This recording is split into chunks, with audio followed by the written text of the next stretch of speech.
Alright, ladies and gentlemen, Fab's in the house, and today I'm in the house with the Benchmade Mini Adamas here with me for a quick review. But hey, don't forget to like the video and to subscribe to the channel if you are enjoying this kind of content right over here. Would you look at this? So inside this box we have the knife itself that's coming with a nice and soft marked pouch, and then you've got a couple of papers.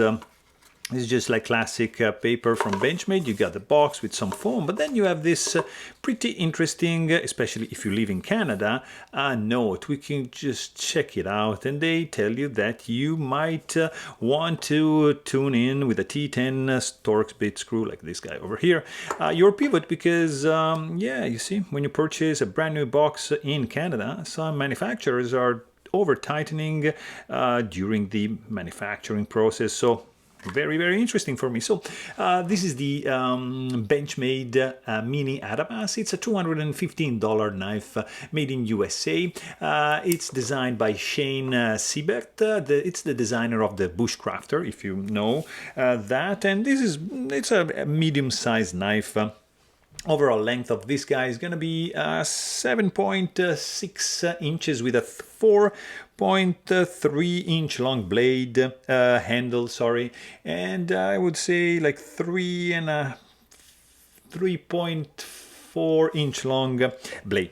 It's an axis lock, of course, G10 scales with these fuller grooves and these 3 speed holes on both sides, which are gonna allow you to see through. Look at that, you're able to see the blade.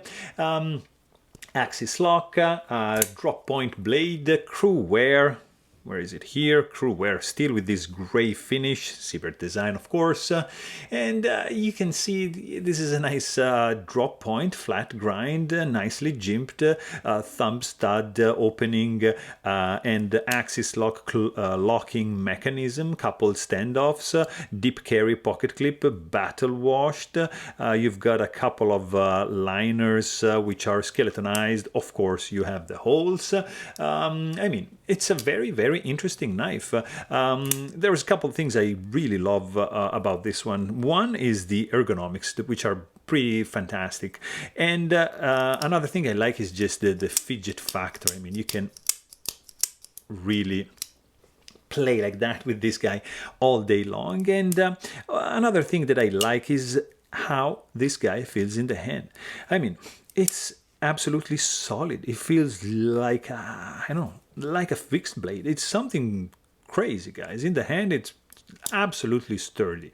Really, really a solid one indeed. The weight on this guy is gonna be 4.6 ounces, if I'm not mistaken, but let's just double check. I just read the specs. I might be wrong. It's look at this, 4.62. So really, really cool indeed. But hey, if you want to know more, please check out my full-length review, and don't forget to subscribe. Thanks for watching. Stay tuned.